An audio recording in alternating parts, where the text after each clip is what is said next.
Borderlands 4 is the latest game released in the Borderlands series, which is a decade-old collection of games that have defined an entire subgenre of looter shooters.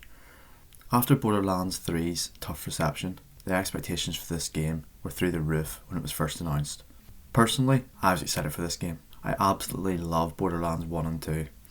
I've played them both multiple times, and because of these games, Borderlands is my favourite shooter of all time. That being said, I didn't raise my expectations too high.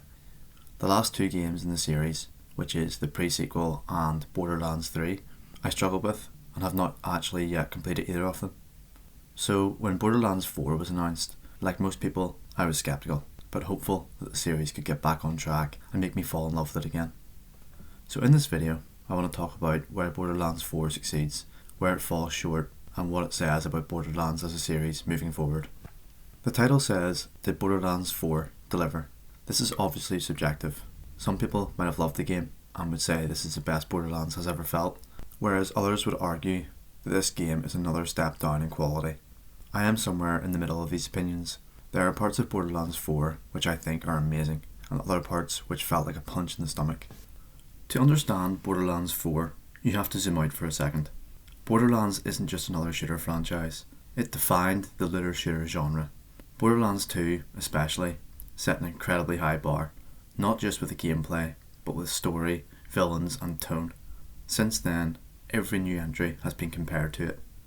Borderlands 3 had amazing gunplay, but a lot of people bounced off the story and humour. I was one of these people. So Borderlands 4 had a tough job. It needed to prove that the series wasn't finished and that they could bounce back and make another beloved game. In Borderlands 4, you can feel this pressure. It feels like a game that is constantly trying to balance nostalgia and evolution. At times, this works great. Other times, however, this is a chore, and really this is the big issue that I have with the game overall. But more on that later. Let's begin by looking at the story. Without a doubt, this is the most ambitious a Borderlands game has ever been. Personally, I love to see this. It shows that Gearbox isn't shying away from the feedback of the previous game, and instead is coming out swinging.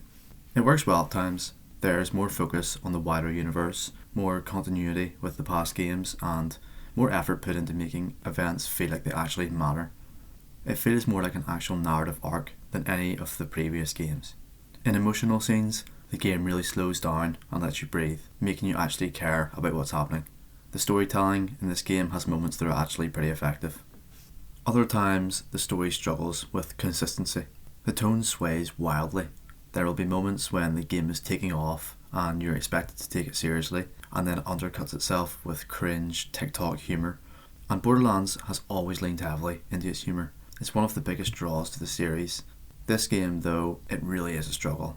I'm not sure if each playable character has the same lines of dialogue throughout the story, but Vex was genuinely hard to stick at times. The game tries way too hard to deliver modern humour or witty one-liners that feels incredibly forced, and it completely detracts from the scenes at hand. The pacing of the story is also an issue. I thought it started very strong, with the first main area probably being the best to play, and then it begins to drag in the middle, and I started to lose interest in the quests and NPCs, and then finally it's a mad rush to the finish. I remember thinking somewhere around the middle of the game how much I missed the smaller, tighter narrative of Borderlands 1 and 2, which is absolutely not what you want your players to be thinking. So, moving on from the story, the next point that needs to be addressed is the open world. The previous games in the series had a mixed approach to world building. They had large areas that kind of felt like open world, however each of these areas was connected by portals. Borderlands 4, ambitiously, decided to go fully open world for this game.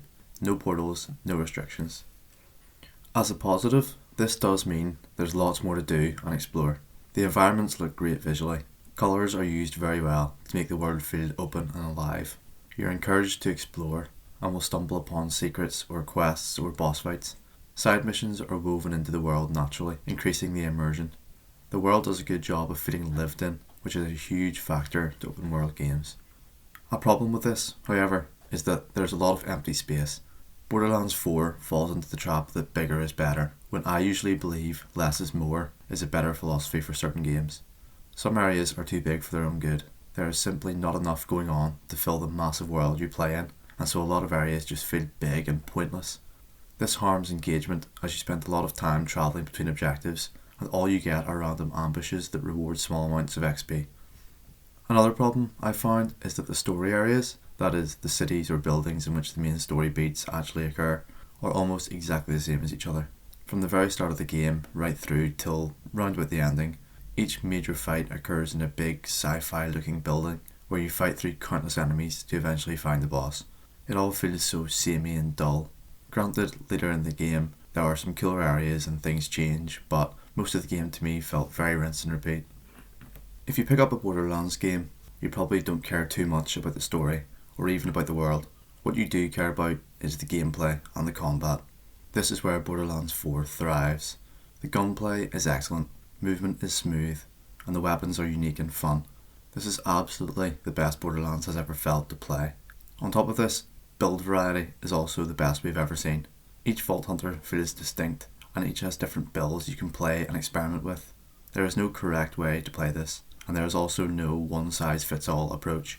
You're encouraged to switch up builds, choose different skills and develop skill trees to suit your playstyle and to get the most out of your character. I completed the game using Vex, the Siren class Vault Hunter. I used her skills and developed her skill tree to where I could summon up to 3 minions to fight by my side. This led to some crazy fights where I was producing an insane amount of damage. I was also able to choose between 3 different minions to summon. The versatility here was amazing. I also have put around 10 hours into a second playthrough where I chose the Forged Knight class. Here I picked the skill tree where I can use elemental axes to throw at enemies.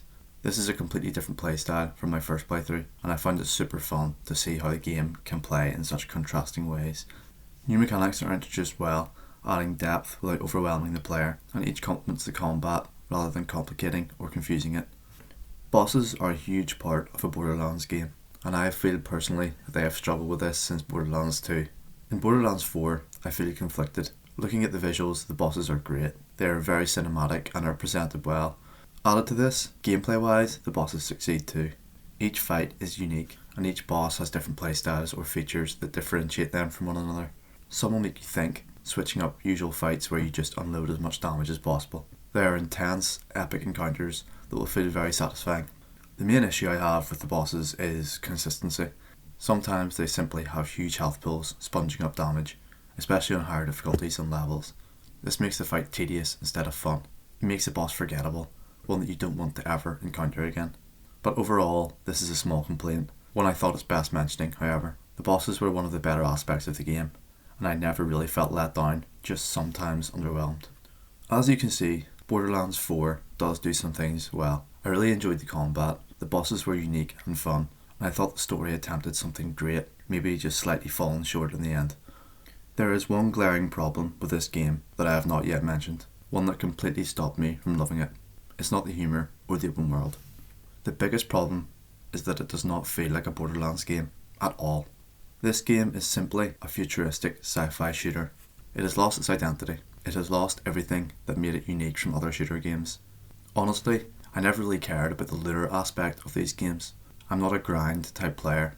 I'm not going to spend hours replaying a boss to get a secret weapon. And this is a massive shame, because that's the one aspect of this game that is kept from the previous games. Earlier games had a very specific identity. Pandora and the other locations felt like lawless wastelands, dusty, broken places full of scrap metal, bandits and desperation. There was a real Mad Max, post-apocalyptic vibe to the game series. Everything felt rough and dangerous. This setting shaped the tone of the entire series. The humour worked because it came from a brutal, chaotic world. The characters felt unhinged because surviving in the Borderlands meant being unhinged. Borderlands 4 has entirely moved away from this. The environments are cleaner and more futuristic. You spend a lot of time in sleek facilities, advanced cities, and zones that could belong in any modern sci-fi game. They don't have that gritty, lawless personality Borderlands was known for. Because of that, the tone feels off. The humour doesn't land the same way when the world around it isn't as harsh or desperate. When everything looks controlled and advanced, the chaos feels less justified. Of course, evolution is part of any game series. Borderlands 4 can't be exactly the same as Borderlands 2. Borderlands 4 felt like it evolved so far that it lost part of itself along the way. The series was never just about guns and loot, it was about surviving on the edge of civilization. Now that this is gone, it leaves behind a game that is fun to play, but isn't Borderlands anymore. To me, It seems like Gearbox tried too hard to make this game like other games today. Maybe this was an overcorrection from Borderlands 3, or maybe they felt like this was the best way to progress the series. Unfortunately, I think this was the worst way to approach Borderlands 4. There is now nothing to differentiate this game series from any other shooter. It has lost its heart, and honestly, I'm not sure if there's any way now for this series to become again what it once was. All of this said, Borderlands 2 is still a favourite of mine, and I'm always going to love the series. For me, Borderlands 4 genuinely does a lot of things well. If you enjoy shooters, there's a good chance you'll enjoy this one. It's a fun journey and provides hours of combat and exploration and character builds. So, did Borderlands 4 deliver? In terms of being a fun, chaotic shooter with a decent story and open world, then yes, absolutely. In terms of being the biggest and most recent title in the Borderlands series, then no, Borderlands 4 did not deliver, and I'm genuinely sad to say that. As always, thanks for watching. See you in the next one.